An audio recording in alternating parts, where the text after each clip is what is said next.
We just helped a 68-year-old couple discover that they've paid over $400,000 in unnecessary fees and lost opportunities in their retirement portfolio. They thought they were doing everything right: whole life insurance, actively managed funds, and variable annuities, all the products that their advisor recommended as safe. But their products cost them over $40,000 every single year. And over a decade, that's nearly $500,000 that should still be in their accounts. Here's the problem. Most people assume that these products are what responsible retirees should own. But after reviewing hundreds of portfolios, I can tell you they're often based on fear and, unfortunately, sales commissions and not necessarily financial fact. So today I'm going to show you 7 assets that wealthy retirees refuse to buy while average retirees keep loading up on. You'll learn why they cost more than they're worth, what the fine print hides, and how to audit your own portfolio. And when we get to asset number 3, variable annuities, I'm going to show you the phantom number trick that confuses everyone and why the person who sold it to you might have made over $10,000 in commission on one single sale. Now, asset number 1 is sitting in millions of retirement portfolios right now, costing thousands in annual premiums for benefits that most retirees don't actually need. That's whole life or cash value permanent life insurance. Now, don't get me wrong, there are legitimate uses for this, such as estate planning for high net worth families, certain creditor protection strategies, or business succession planning. But even then, usually using a universal policy versus whole life tends to be more appropriate. Now, for the average retiree told that they need this for retirement income or sold as an investment, it's often a wealth trap. Here's the whole life offers: a lifetime death benefit, cash value growth on a guaranteed schedule, policy loans, maybe for liquidity. And on paper, this all sounds very good, but the returns are often subpar once you factor in fees, especially if you bought the policy within the last 10 to 15 years. According to the Financial Planning Association, or FPA, whole life's performance is roughly bond-like in most illustrations, meaning the return. And those projected dividends that the agent showed you are not actually guaranteed, even if it felt like they were when you were looking at the 40-year illustration. Just as an example of investing in the stock market versus having a long-term policy, let's say you invested $500 monthly for 15 years starting in 2010. So this would be the 15th year. That's about $90,000 in premium. A typical participating whole life policy would likely show about $80,000 to $115,000 of cash value in this year, year 15. Usually it's around about $95,000 depending on the policy, since the cash value builds slowly in the earlier years. If you invested that same $500 monthly in the S&P 500 index fund over the same span with dividends reinvested, that would be worth about $230,000 to $270,000 before taxes and anything else. Now, that's the opportunity cost. That $100,000 and maybe $70,000 difference is what having the whole life as an investment sold to you as versus truly investing in the stock market. Plus, when you take policy loans like we just talked about, you are still paying interest to borrow your own money. And if the policy lapses with an outstanding loan, the IRS is actually going to treat that as taxable income, and you're going to get hit with a massive tax bomb. So don't get me wrong, whole life insurance does have its place, but it's a much more narrow space than the hundreds of thousands of insurance agents probably make it out to be. There are strategies that you can implement to maximize your policy benefits, but oftentimes the juice just isn't worth the squeeze or committing to a lifelong premium payment. So if you own a whole life policy or policies, here's what to do. Pull your latest in-force illustration. You're probably going to, unfortunately, have to ask your agent for an updated illustration if you haven't gotten one recently. Compare the guaranteed versus projected or non-guaranteed values. A large gap or a big downward revision is a red flag in your policy. Then you can go ahead and compute the internal rate of return, or the IRR, by treating all your past premium payments as negative cash flows, and then the current net cash surrender value, which is the cash value minus any outstanding loans you might have, as the final positive cash value. Finally, review your loan terms. So your current loan balance, interest rate, and any capitalization rules if you do have loans on your policies, and make sure you understand the surrender charge schedule. So you understand the true liquidity and cost of exiting or borrowing from your policy if you needed to. Now, if you feel like the leverage in your policy isn't great and it's just no longer fitting within your own plan, you do have a few options. You can just straight up surrender the policy for the cash value, which will be taxable over your basis. So if you paid $50,000 in and you get $70,000 in cash value, the $20,000 is taxable. Or you could take policy loans for liquidity like we talked about, or you could do a 1035 exchange and move to a tax-free, maybe paid up policy, or maybe to an annuity product if it better suits and fits your plan. Or you can explore life settlements, where you sell the policy to a third party for more than what you would have gotten for the surrender value. Now, the NAIC provides guidance on life settlements because they can become very tricky, especially for larger policies. But the bottom line is, if you're paying thousands in annual premiums without young dependents or specific estate planning needs, this policy might not be serving you the way that it should be. Now, our next asset is one that the majority of retirees have and one where most shouldn't go forward with. Asset number 2 affects more retirees than anything else on this list, and most people have no idea how much it's truly costing them, and that's high-fee, actively managed mutual funds. Most people see expense ratio 1.2% and think it's barely anything, but that's a huge mistake, as you can imagine. On $500,000 invested in one fund, a 1.2% expense ratio costs $6,000 annually. Even worse, then you add on maybe a 1% advisory wrap fee, and you're at $11,000 per year. Over a 20-year retirement, you can imagine you're losing $30,000 or $300,000 to $400,000 compared to an individual stock or a very low-cost index strategy. And here's the brutal part.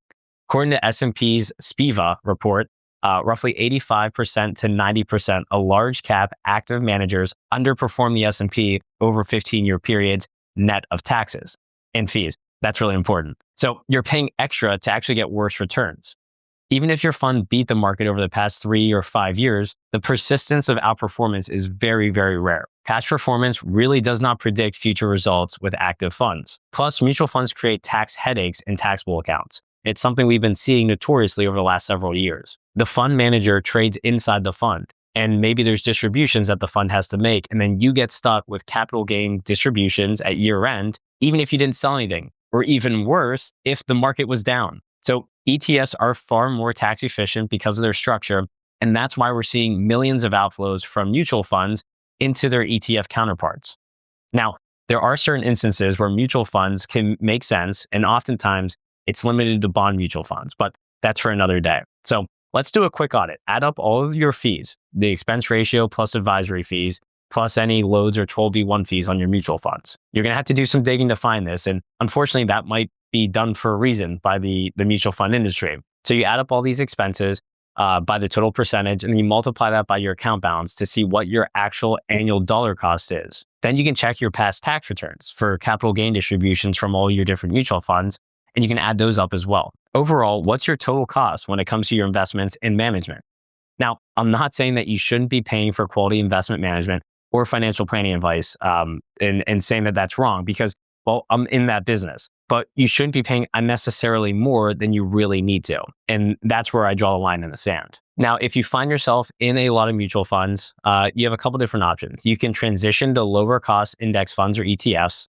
You can build a complete globally diversified portfolio with expense ratios between 0.1% and 0.2%. Sometimes that's 20 times cheaper than what most people pay currently using a mutual fund. You can also use tax loss harvesting to offset gains if you do need to sell from your mutual funds and if there's embedded gains in those positions. Now, over a 25-year retirement, fees are often the single biggest drag on your returns other than taxes. It's going to be bigger than market crashes, bigger than bad investment timing, because fees compound against you every single year in good markets and in bad markets. And speaking of products that hide their true costs, when we get to asset number 6, I'm going to show you structured notes where you literally can't see what you're paying for and why the SEC has issued specific warnings about them. But first, let's talk about asset number 3, which is the one I teased earlier, if you remember. And it's the product where phantom numbers and massive hidden commissions lie, and that's going to be variable annuities, especially with expensive riders. The sales pitch sounds perfect. What if I could guarantee you'll never run out of income in retirement, no matter how long you live or what the stock market does? It addresses your deepest retirement fears. Variable annuities with guaranteed lifetime withdrawal benefit riders promise market upside, downside protection, and lifetime income you can never outlive. Sounds almost too good to be true. But here's what they don't emphasize. According to FINRA, which has issued multiple warnings about these products, you're typically paying 2.5 to 3.5% in total annual fees every single year on your annuity. That's mortality and expense charges, rider fees, fund sub-account fees, and administrative charges all stacked on top of each other. So on a $300,000 annuity, that's $7,500 to $10,500 every single year. And remember that commission I mentioned earlier? The person who sold it to you is likely to make 5 to 7% upfront. So on a $300,000 annuity, that's $15,000 to $21,000 in their pocket. You might think that it's going to influence their recommendation for what you should buy. Plus, surrender periods typically run 7 to 10 years with penalties that can start at 7% to 9%. So if you need to access your money, you can't, or you're going to pay an arm and a leg to get it. Now, here's the phantom number trick that I promised you. That guaranteed income is often based on a benefit base that's not real money. It's just a number used on paper to calculate your withdrawals. Your actual account value, what you could cash it out for, might actually be declining because of the fees and maybe market losses of the sub-accounts, while your benefit base is going up on paper because of some guaranteed crediting rate in the contract. So you look at your statement and you see two different numbers, and you might be confused, and that might be by design. That's why the SEC and investor.gov has published specific warnings about variable annuities because they're very complex, they're expensive, and frequently sold to people who don't understand what they're buying. Can you tell I'm kind of emotionally invested in variable annuities? Now, let's do a quick audit of your portfolio. List every single fee in your contract if you have a variable annuity or any annuity at that matter. And then call your insurance company if you need to get this information. A lot of times it's not in the documents that you have at home. You want to add up all the fees to see your total annual percentage costs. And then make sure you check your surrender schedule. Are you in the surrender schedule or outside of it if you've had the policy for maybe 5 to 7 or 9 years? If you do have a surrender charge, make sure you look to see what it will cost you to exit your annuity if you wanted to or maybe needed to, depending on some life circumstances. You can then compare your guaranteed income that says on the illustration to what you could create with maybe just a simple bond ladder or maybe dividend producing value equities. Granted, this isn't guaranteed like it says on the contract, but regardless, you always pay for a guarantee, and that payment can actually be looked at as a permanent loss on your annual return. Now, if you do feel like it's no longer serving you and you want to exit your annuity, you have a couple options. You can do a 1035 exchange to move to maybe a lower cost annuity, tax-free, and maybe have it paid up. Or sometimes you can do partial exchanges under IRS rules, or you can surrender the annuity. Yes, you may have to pay penalties and maybe recognize gains, but sometimes eating that one-time cost beats paying 3 to 5% annually for the next several decades. And then you can turn the break-even math to confirm this. Now, if you have an expensive rider that's no longer suiting you, but the annuity itself might be good for you, you can always look and call and try to negotiate them removing the rider from your annuity as well to lessen the impact on your costs and your fees. So if you're paying over 1.5% total annually and don't have a specific reason why you feel like you need a variable annuity with a guarantee, I highly recommend that you get a second opinion from a fee-only fiduciary who doesn't sell annuities. Now, asset number 4 is sold using pure emotional manipulation, at least so I believe, and then traps you into rising fees that you can never escape. We're talking timeshares and vacation club ownerships. You sit through a 90-minute presentation for free show tickets. You're looking at a beautiful video of a resort, and then you're able to be sold on the idea of locking your vacations forever, building family memories, and before you know it, you may have signed a contract for $10,000 or $20,000 down. But the reality is maintenance fees average $2,000 to $3,000 yearly and rise 4 to 8% annually, depending on the type of investment you're making. Over 20 years, that's almost $100,000 in just fees. Plus, there's going to be surprise assessments of $3,000 to $5,000 for resort renovations here and there as well. As you can imagine, the resale market is a bit of a disaster. According to Red Week, properties sell for 50 to 90% below original price. I mean, some people literally price their memberships at $1 to escape the fees. So if you have a timeshare and feel like it's not suiting you anymore, try to compare your annual fees to a hotel or Airbnb costs for a week. Include all the other costs that you get with your timeshare so it can be apples to apples. Then go on and check Red Week for your resort's actual resale value. And another layer with this is you're going to want to see if your heirs inherit your fee obligation with your timeshare. Now, some exit options are to list it on Red Week, but expect potentially large losses, like we mentioned. You can check your resort if they offer like a deed back program, but the main thing is to avoid exit company scams. Apparently, there's a lot out there, and you can check the Better Business Bureau, BBB, ratings to make sure it's a legitimate company. So don't just stop paying because they can pursue you for collections and damage your credit as well. Now, asset number 5 is what might be making you house rich but cash poor, and it could be costing you $30,000 a year or more. And that's keeping an oversized primary residence for nostalgia or maybe just status. I get the emotional attachment. You know, this is maybe where you raise your kids and built a family, but let's talk real numbers real quickly. According to the National Association of Home Builders research, a $500,000 home costs roughly $17,000 to $40,000 yearly depending on where you live. Now that's property taxes, insurance, utilities, maintenance at about 1 to 3%, and then potentially HOA fees as well. Now, a typical middle range is, call it $25,000 to $35,000 annually. So if you still have a mortgage, let's say you have $100,000 remaining at 4%, you can add another $5,700 per year. If it's $200,000, that might be $11,500 per year. So your total annual housing cost could easily be in the $30,000 to $40,000 per year range. Now here's the opportunity cost. Let's say you have $300,000 in equity. If you sell and downsize after 6% selling costs, let's just say you net $280,000. You put $100,000 down on a $300,000 home instead of the $500,000 home, you have $180,000 left to invest. At a conservative 4% rate of return, long-term, that's about $7,200 per year in actual cash flow. Plus now your new smaller home only costs maybe $23,000 annually to maintain instead of $30,000. And again, just being very general here, but that can be a combined improvement of about $14,000 per year. Nothing crazier to write home about, but it's money that you can actually spend on creating memories, traveling, maybe not worrying about healthcare, or starting to help your kids or grandkids. Now, like I said, this isn't about diminishing your daily lifestyle or living in some cramped apartment. It's about optionality. Maybe it means retiring 2 years earlier for you, or having an extra just $14,000 a year to really create memories instead of just maintaining a house that at best you probably have some people over quarterly. So let's do a quick audit. Go in and add up all your true monthly housing costs.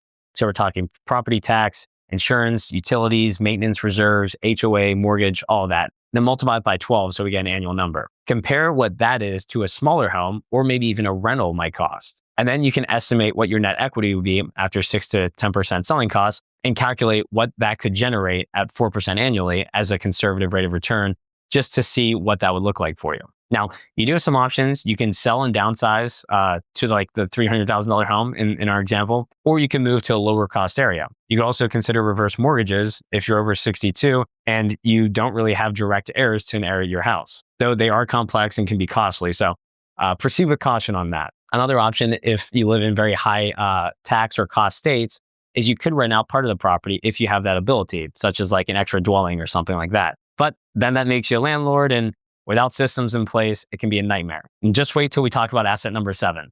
But regardless, make sure you consult your tax professional about your primary residence, because capital gain exclusions are up to $500,000 for married couples, but only up to $250,000 if you're single. So it doesn't affect everyone, but if it does affect you, it's important to think about that in your calculations. Now, if you're house rich and cash poor, this one move could free up $12,000 to $15,000 per year in actual spendable cash without a major impact on your daily lifestyle. And of course, that's the key. We don't want you to not enjoy 40 years of retirement to save an extra $15,000 a year.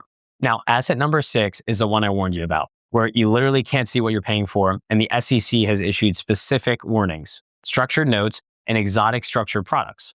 These can be engineered to deliver tailored payoffs using buffers, caps, enhanced coupons, and auto calls. But they're intentionally very complex, and that's really the problem. For truly sophisticated investors that understand it, they can hedge or express specific views in their investments. But for the majority of retirees and the majority of retirees that watch my channel, they bring 3 big issues. The first is going to be issuer credit risk, right? Principal protection is really an unsecured promise by the issuing bank, and it typically is only meaningful at maturity. The second is poor liquidity. Secondary markets are thin, and early sale prices are often well below what you paid for issue. And third is hidden costs. You have dealer margins, hedging, and distribution fees that all get baked into the price rather than shown as a clear expense ratio. Taxes are another wrinkle for these. Some designs trigger ordinary income tax treatment instead of simple capital gains, which can be quite devastating if you have a larger portfolio. So let's just do a quick audit. I don't want to spend too much time here because I know this probably doesn't affect too many people. But before you buy, make sure you read the prospectus and make sure you're able to understand and explain the barrier buffer, maybe cap and participation rate, if there's observation or averaging rules with how they calculate the return, and maybe any auto call triggers. So you want to check the issuer, check the bank's ratings, and confirm that what your exit options would be if it doesn't go as planned. Now, you can exit by trying to sell on the secondary market, but like we said, expect a discount, or you can hold to maturity by accepting the contract payoff. Or if all this just sounds like a lot for structured notes, you can also look at defined outcome, aka buffer ETFs. for a similar economic profile with more transparency and daily liquidity because it's in an ETF form. But like I said, if you can't explain the note simply, that's a red flag, and I'd highly recommend just staying away from it. Now, that brings us to asset number 7, which promises steady rental income, but often delivers steady headaches and surprise expenses. Single rental properties bought emotionally, kind of the nostalgia rental. Year 1 might feel great. You're collecting rent, feels like you're a real estate investor. Then the water heater dies, and that's $1,500. Or maybe a tenant stops paying, and you have to go through the eviction process, which is a nightmare. And between legal fees, lost rent, and repairs, maybe you're already $10,000 in the hole, and you didn't even recoup that in rent for the first year. So here's the problem. With just one rental property, you more than likely don't have systems in place. Maybe you don't have true vendor relationships, no maintenance protocols, or not an efficient screening process. So this lack of infrastructure is what causes the headaches and drives up the expenses long term. Every issue becomes a crisis that you're on the fly trying to solve yourself. So rental calculators can show you how thin margins get once you truly factor in vacancy periods, repair costs, property management, taxes, insurance, maintenance reserves, all of those. After that is your true pure cash flow. So the cash flow people brag about often disappears or just isn't there because they're not factoring in all the costs. Plus, owning one property can give you massive concentration risk, right? Because you're betting so much on a single micro market. But don't get me wrong, I always like to play devil's advocate. There are real benefits to owning real estate. You have depreciation tax benefits, operational write-offs, long-term appreciation, and you can leverage the property once you have equity. But it's truly only a blessing if it's done right and run like an actual business with proper systems, reserves, and well managed. So if you do have rental properties, maybe just one or two, and you don't feel like they're serving you well, you can do a quick audit. Just try to calculate your true net operating income. So revenue minus all expenses, and then run that as your best, base, and worst case scenarios based on income, based on maybe you have more repairs, you have vacancies 1 year, and make sure you're including, like I said, the vacancy and the CapEx reserves. And if you're managing yourself, please factor in property management costs, whether it's 7 to 10%, depending on your area. Because even if you're self-managing now, once you get into retirement, that may change very quickly. And you don't want it to be the sole reason you all of a sudden become cash flow negative on your property. So if real estate isn't for you, or maybe you're just looking for something more passive now going into or already into retirement, your exit options are to sell and maybe reinvest the proceeds to diversify. You can maybe look at hiring professional management, like we said, so it's truly more hands-off, even though you'll eat the cost. Or you can look at doing a 1031 exchange into a larger property to defer capital gains taxes if you have them. Although, again, you want to make sure it's hands-off because otherwise this isn't really solving your core issue. Like I said, real estate works if you treat it like a business with proper systems. But if you're emotionally attached or managing it yourself in retirement, it might just be the right time to simplify. All right, we've covered all 7 assets. And wealthy retirees avoid these not because they're cheap, but because they understand the opportunity cost, fee drag is real, and future headaches exist. Small leaks sink big ships. And over 20 or 30-year retirement, these leaks can cost you 6 figures or more. Now, if you found one or more of these wealth traps in your portfolio and you want help figuring out how you can restructure it without triggering unnecessary taxes or penalties, I put a link in the description, or you can scan the QR code on the screen to book a call with our team. We'll show you exactly where these assets are costing you and build you a clear action plan to fix it.